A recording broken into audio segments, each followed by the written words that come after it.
Hi, and welcome to the 10th episode of the Healing Mamas. I am Sharon Showmaker, and this is my dear friend, Brittney Hobbs.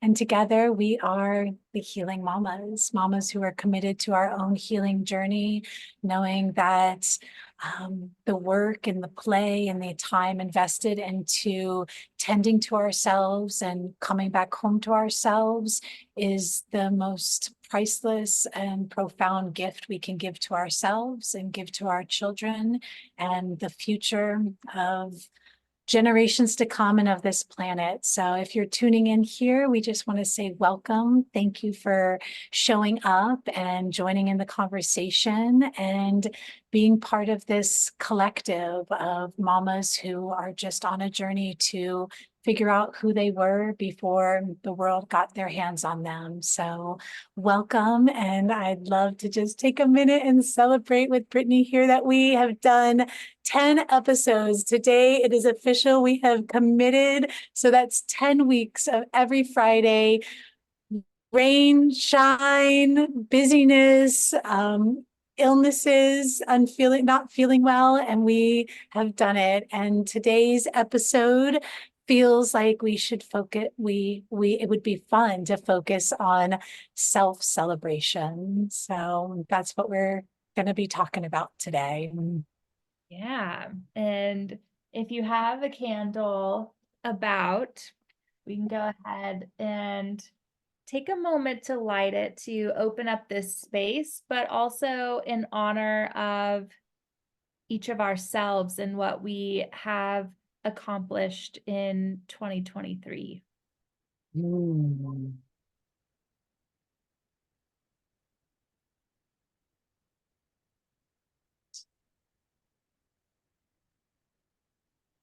All right. Yeah. Do you want to take a minute and just invite the audience to just drop into this space and yeah, just be here now? Yeah. So everybody who can take a moment to just close your eyes and just start feeling into your breath and your body. A lot of us are coming down off of busy holiday weekends, lots of family and events.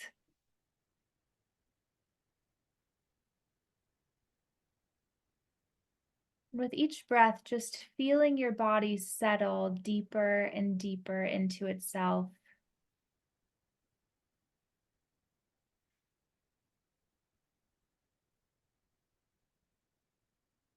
And sinking deeper and deeper into a connection with the earth below us. Just allowing our bodies to sigh out any excess restlessness, sense of busyness, senses of urgency, busy minds, just allowing all of that to be set aside and start to feel even just your cells within your body start to move slower,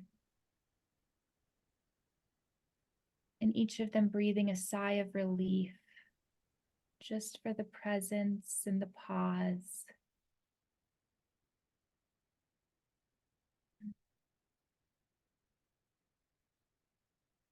And then with that, you can slowly come back into this space and blinking your eyes open, just glancing around the room, maybe rubbing your thighs or your arms.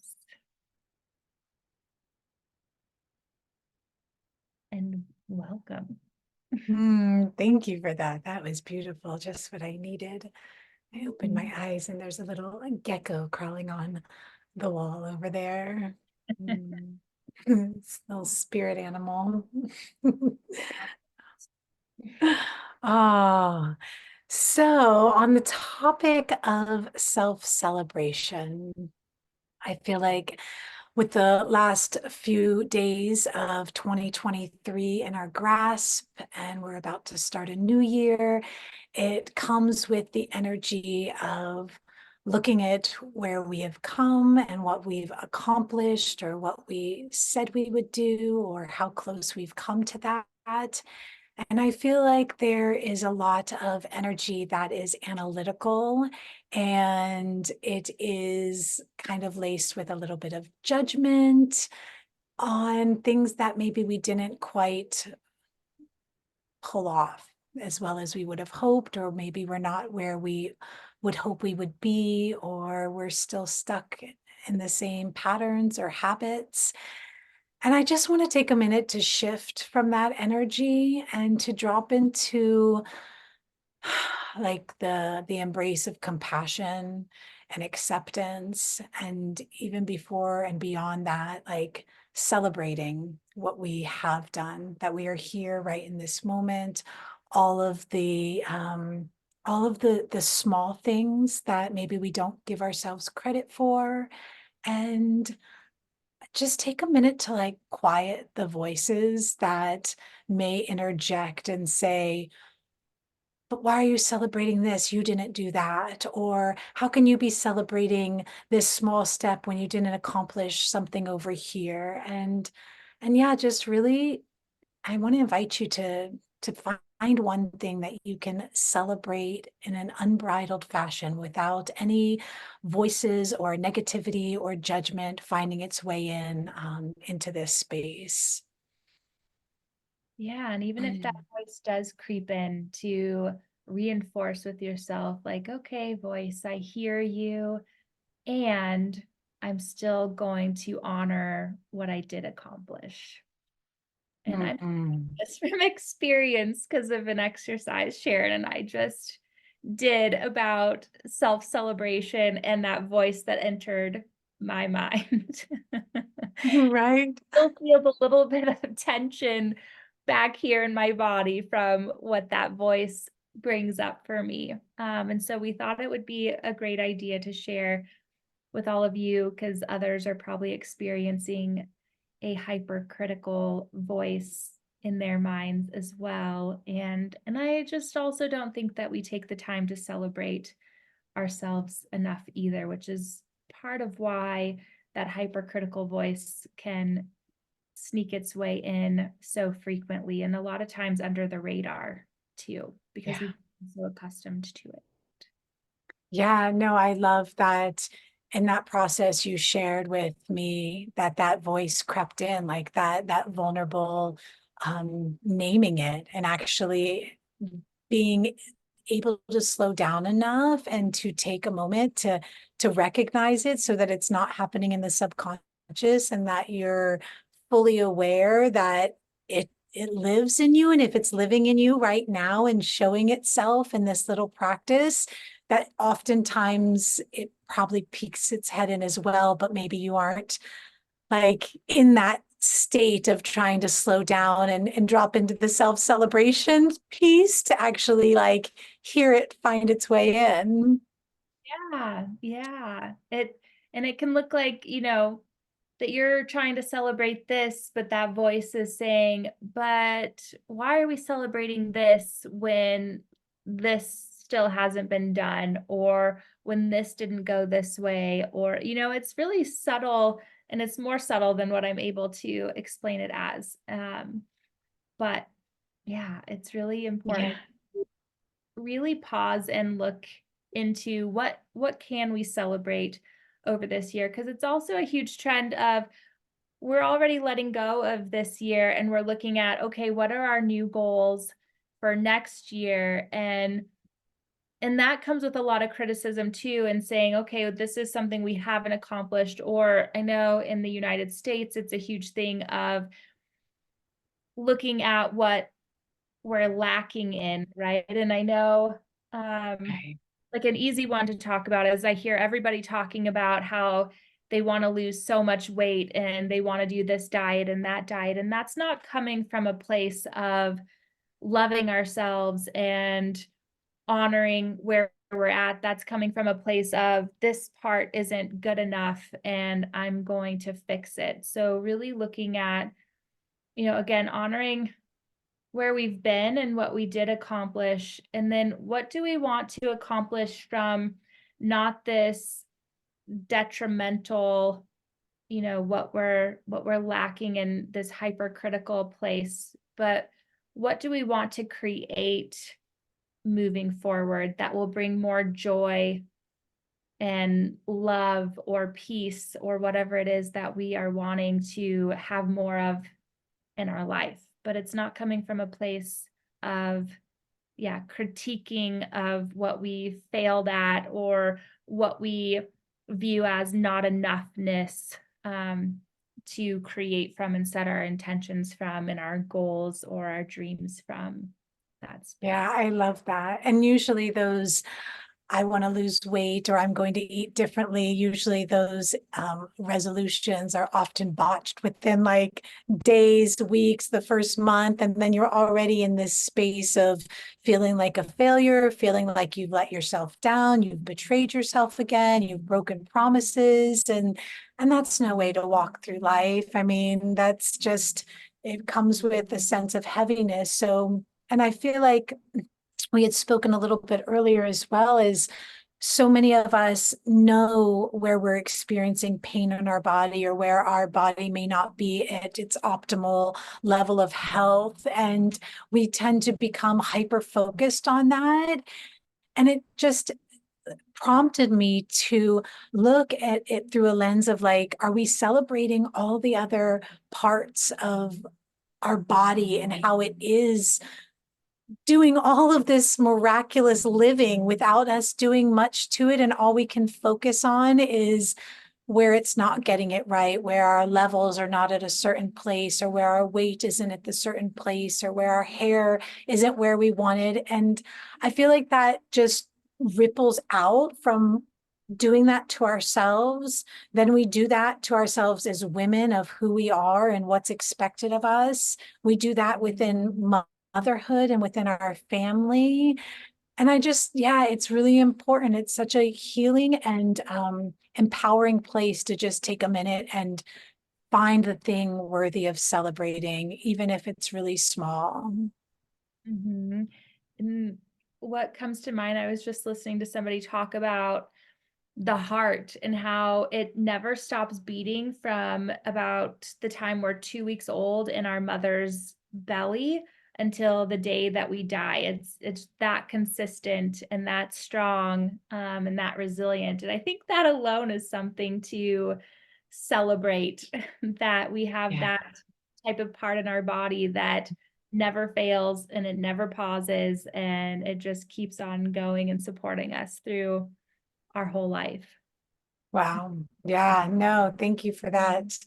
Mm. Yeah, that that cold hard truth of like really like our heart is without any effort, without any thought, it's continuing to do the job that it's supposed to be doing and that it's designed to do. And I don't know, it reminds me of like sometimes when I'm either like feeling really present or sometimes even if I'm feeling not regulated, how I ask my children if I could listen to their heartbeat and like, or if I'm just laying next to them and just that same like that connection to that heartbeat that I can put my ear to their chest with was the same heartbeat that I heard for the very first time when the midwife or the doctor allowed me to listen to it through the use of medical devices or of like stethoscopes and things like that, and how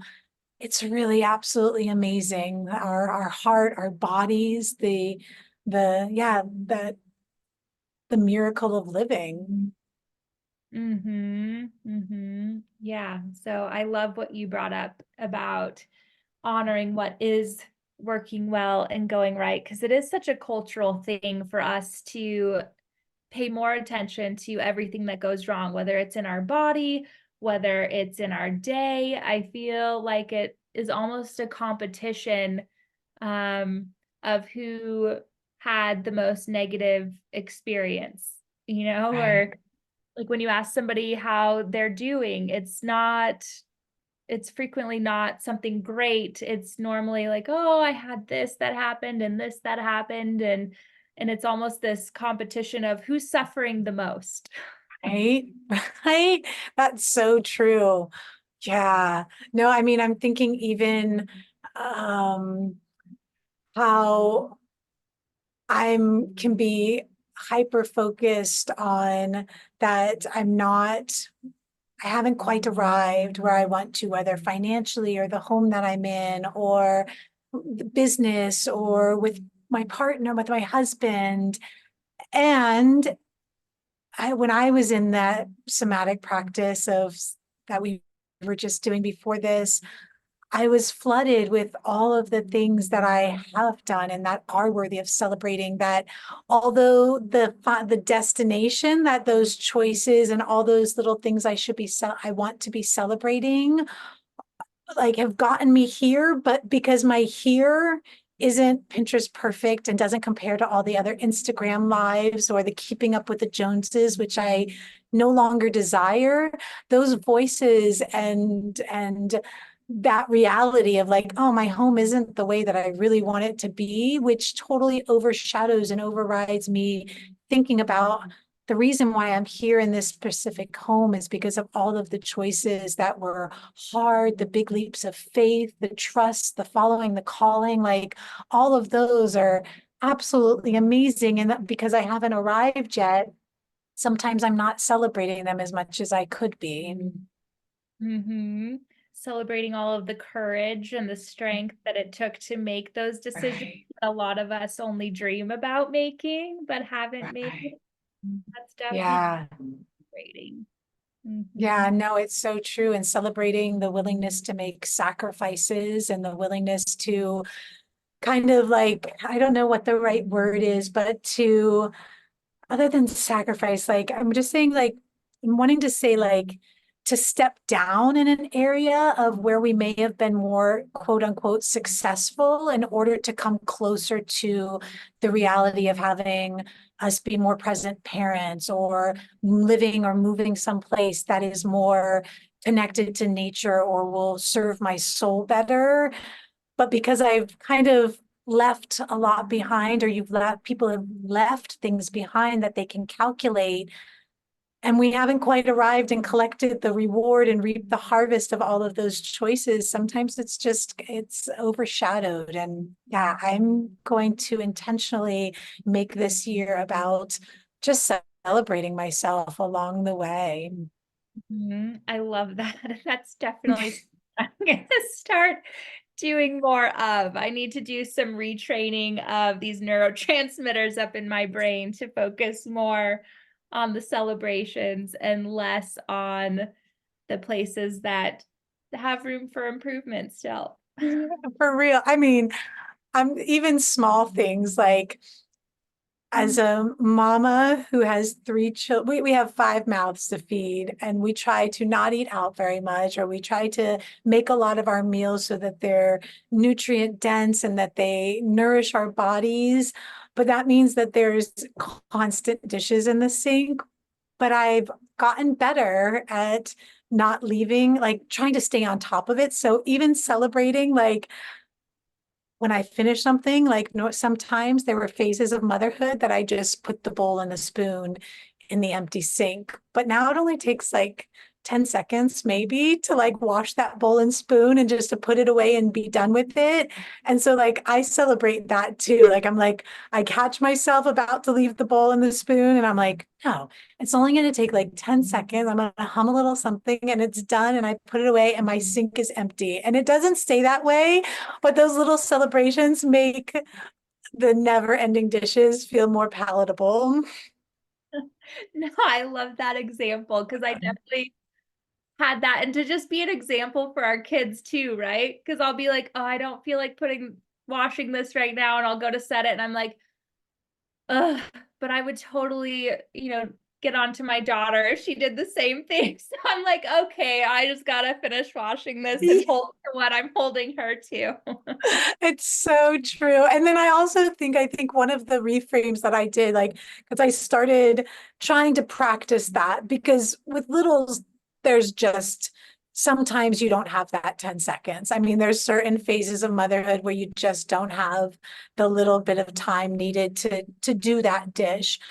But as my kids got a little bit older, I tried to really recreate some new habits around that. And I've been working at it and it's been a practice. And one of the things, like, I don't really want to do the dishes, but I want to be a woman that walks up to a sink and has an empty sink and not be greeted with overwhelming amounts of dishes. And so I'm like, okay, my future self will thank me for doing this little 10-second ordeal and be done with it. And yes, sometimes it does take longer when it's my bowl and other people's bowls and the dishes that we used and the pots and the pans, like it becomes overwhelming. But even in that, like the small amount of time that it takes to just do it and then come back to the clean sink or the empty sink is so worth celebrating, because it's so frustrating to know that you left a sink empty, but then have other people come and put in the dishes. And so if I just do my part, and I'm going to start definitely celebrating myself more for that as well. And make up a celebration song each time you Ex- find the sink empty. Exactly. It's like clean sheets. Like I don't really want to do the sheets and strip the beds and do all that, but I do want to be the mama that lays down in fresh, crisp, clean sheets and makes the bed and everything. So yeah, even I'm gonna take a minute and celebrate that I made it happen yesterday too. And last night I went to bed with them fresh, clean sheets, which is, yeah, such like one of my, yeah, like favorite things, the small things. I I love can't that. be the only one. No, fresh clean sheets. I'm like, okay, I need to shower so that I'm clean getting into Yeah, my clean sheets. I know. I'm like, we went to an open white mic for my kids, and normally it's late. Like we didn't go to bed till late, but I'm like, no one is getting in these sheets without taking a shower first. They are fresh and they are clean. Everybody's getting in the shower. Uh-huh. Oh, yeah. The little things that I never even paid attention to before motherhood and before having any responsibility besides just making it and getting through my day. Like, yeah, when you have multiple people to care for and tend to and have be responsible for, our tasks like list gets really long and sometimes it can be really overwhelming. So yeah, these celebration points are really supportive. It like rewires our brain, right? It does. It does. And again, another thing I was listening to just recently in to support myself was somebody was talking about, treating our body as the temple, right? And that we can do a lot of things mindlessly, like brushing our teeth. But if we turn it into something like that, brushing our teeth is really honoring and taking care of us, it doesn't take any different amount of time, but it changes the energy behind that act that we're doing. And this person was talking about taking the house and choosing one room at a time, such as the kitchen, and making it a sacred space where you're creating really nourishing, sacred food to feed the body. And that can be as simple as lighting a candle while you're cooking, just to bring that intention into it, or, creating some sort of small little altar, or it could be the bathroom where you're taking care of yourself and cleansing yourself and doing all of these self-care rituals. And that could be, again, lighting a candle or having a really cool statue that, reminds you of this intention. And so there's so many simple things of bringing intention to take care of ourselves that then, I don't know, it feels like it would open it up to more celebration and positive thinking of supporting ourselves instead of mindlessly going through all of these activities that we do every single day to keep ourselves alive, and it could bring a lot more intention and honoring and just cultivating a whole new mindset for us just by having that reminder of lighting a candle to Yeah. sacredness. No, it's so true. I remember um there's like an energy comes in with that as well. Like, even if you feel like it's too daunting to tackle the whole kitchen or to do a whole room, like just go and pick a tiny corner, really like dust the ledge off of a windowsill, put a plant, water a plant, like do something in one tiny space of that room. And I swear it feels like, oh, like a little magical wind comes in and like, okay, I'll do this. I don't know. There's a show like if you give a mouse a cookie or something like that, or there was a book and he's like, and then he says this, and it's like, well, if you like clear this little area right here, then you're just going to go and like clear this area right here. And then you're going to move over and clear this area right here. And I don't know. I just remember one day that happened and I just felt like so supported in my like chaos that of everything that needed to be cleaned. And by the end of it, I felt like totally celebrating that I just cleaned that one little area and that rippled out and felt like a full cleansing that just like swept over. And yeah, so just one little area. Everything could be so overwhelming if you like try to tackle it all. If you just go find one little area. And then when you're done with that little area, like celebrate yourself, like just celebrate. We're getting ready to move. And so I'm packing things and I'm like, I have like two bins and then I managed to like consolidate them into one. And like the feeling of having an empty bin, like I was like, right, my daughter, I'm like, look, this is such an amazing feeling. Like I just did this and I created more space and it's just so little and it seems really trivial, but when moving or keeping up with the house or the dishes feels so daunting and overwhelming and you just can't get out from underneath it and you likely never will for another 18 or more years, like you gotta find like the little glimmers of like celebration and hope that because yeah, I think I've done the math. Someone somewhere along the way, like if you multiply the basics of 3 meals a day times the number of people you have in your home times however many years they're going to be lived there. I mean, it's like thousands of meals and it's crazy. That's what we do. Like that is normal and it's not going to end if we want to feed and provide healthy food for our children and ourselves. So if we can't get out from underneath all of these tasks and responsibilities, like let's find a way to like celebrate ourselves along the way for, I mean, God, like you fed your kids today, like he like it kept a human alive. It's so true. Like, and we're like picking apart, we're like, oh, Celebration. it is like, so what? Maybe it came from a package. Hopefully you've curated and cultivated your food that's packaged to be like less processed and like have less not so ideal ingredients in there. But even if it like a meal is some crackers and something else, like you kept a human alive today. Mm-hmm. I so Yeah. especially, thinking back to being a new mom and having your brand new teeny tiny little baby put in your arms and you're like, holy crap, how am I supposed to keep this little creature alive? So every day is a celebration. It really is. I mean, wow, like the art of raising, of keeping a life alive, in addition to ourselves, right? I mean, like, in Mhm. addition to ourselves, we are keeping other humans alive, and those humans, depending on how we shape them and who they be, like, they're our legacy. Like our children are our legacy. How we show up in motherhood is our legacy. Like, and it's I don't think, yeah, we don't like again with like the lack of celebration makes it so that we don't honor the incredible role and sacredness and like miracle that being a mother is and the legacy that continues to ripple out from how we show up in this role. Yeah, through this role that we took on, we really have the potential to contribute to changing the world.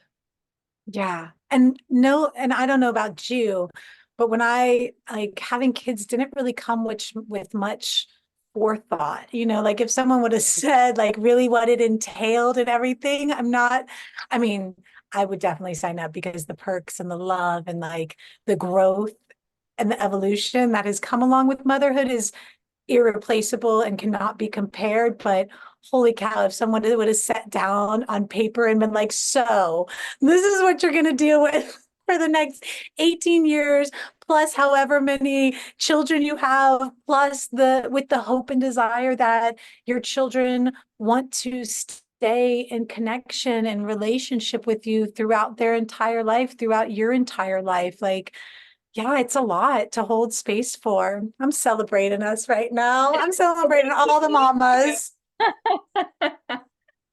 I agree. I've always said that my kids are my biggest spiritual teachers, Yeah.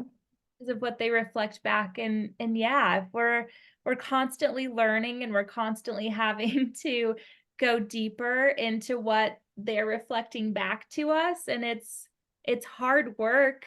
Um, but yeah, I wouldn't trade it just to have, yeah, last night my daughter and she came to snuggle me and we fell asleep all cuddled up. Oh. And my husband slept on the couch because of it.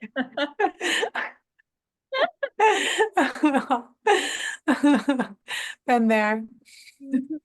Yep. So anyways, yeah, I wouldn't trade it, but I definitely do think we need to celebrate ourselves more for all those late nights and the every 3-hour feedings that then progressed into, following my little tornado around the house as she is a multi-creative. Yes. Yes. No, it's so true. And to really like my hope for myself this next year and moving forward and for my children and all mothers is to like not have celebration be like an afterthought or something like in hindsight, but like be able to like witness ourselves in like the very present moment of like I was telling you earlier how I knew my son was drifting off to sleep. I'd already said goodnight, but then I came back in and then asked if he wanted me to stay longer, and he said yes. And then be able to lay with him and like to be in that moment and celebrate that like I'm fully present here with him. I'm fully listening to his heartbeat. I'm like taking in all the healing potential that comes with being so connected and close with another human, like, and to really just like, yeah, be able to celebrate the present, like the like that in the moment of not in this like, okay, what do I need to celebrate, but to like actually witness yourself in these pockets of motherhood that are totally worthy of celebrating, but that might get overshadowed or not slowed down enough to actually recognize that this is either a huge feat or a priceless gift or something totally worth celebrating so that you can savor it, enjoy it even more. Mhm. Yeah, I love all of that. And that opens up infinite possibilities for celebrating ourselves. Yeah. Mhm. Yeah, such a good focus. I definitely am glad to have that back on my awareness and moving into this new year with that lens, with those glasses on, the glasses of like celebration and self-celebration. I agree. And with that, do you feel complete or you want to keep? No, I feel like we're wanting to lean into the best way to deliver juicy conversations in digestible ways. So we're trying to keep it short when it's necessary, when it feels good, and if it feels longer to extend out the conversation, we'll do that. But I feel complete, and I hope that this little time and space will invite other mamas to take a moment, be more present, to celebrate themselves more. And also, I'm not complete yet, I guess. I popped into my head or my heart, I guess, to acknowledge that oftentimes these nitpicky voices that might interject during these celebrations may be coming from imprints from family, from culture, and how we as mothers and caregivers and people around children could invite this self-celebration to ripple out into our families and into our children's habits, and to make sure that we are not the ones that are giving the nitpicky voice to them that they will age with and carry with them, and the judgmental voice or the not good enough or you're not quite there yet voice, to really be present with them and teach them to celebrate themselves, and to not feed that voice that makes it harder to celebrate and is just lying dormant in our subconscious. So that now I am complete. The I can't monster. Yeah. Yes. Exactly. Oh, yeah. Thank you, mamas. Thank you, humans, for tuning in with us. We are wishing you a beautiful evening, wrapping up the end of this year and a fresh start of the new year. And just, yeah, we are celebrating you for all that you do for yourself and for your family and for this world. So thank you for being here with us. And yeah, many, many, many, many celebrations to you. Thank you. Goodbye. Goodbye.